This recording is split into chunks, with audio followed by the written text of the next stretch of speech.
شروع اللہ کا نام لے کر جو بڑا مہربان نہایت رحم والا ہے۔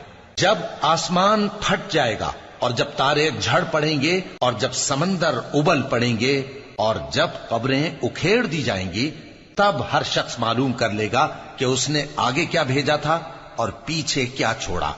اے انسان، تجھ کو اپنے رب کریم کے بارے میں کس چیز نے دھوکہ دیا؟ وہی تو ہے جس نے تجھے بنایا، پھر تیرے اعضاء کو درست کیا اور تیری قامت کو معتدل رکھا، جس صورت میں چاہا تجھے جوڑ دیا۔ مگر افسوس تم لوگ جزا کو جھٹلاتے ہو، حالانکہ تم پر نگہبان مقرر ہیں، یعنی معزز کاتبین۔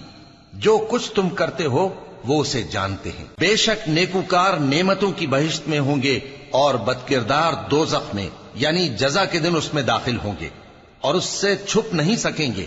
اور تمہیں کیا معلوم کہ جزا کا دن کیسا ہے؟ پھر تمہیں کیا معلوم کہ جزا کا دن کیسا ہے؟ جس روز کوئی کسی کے کچھ کام نہ آ سکے گا اور حکم اس روز اللہ ہی کا ہوگا۔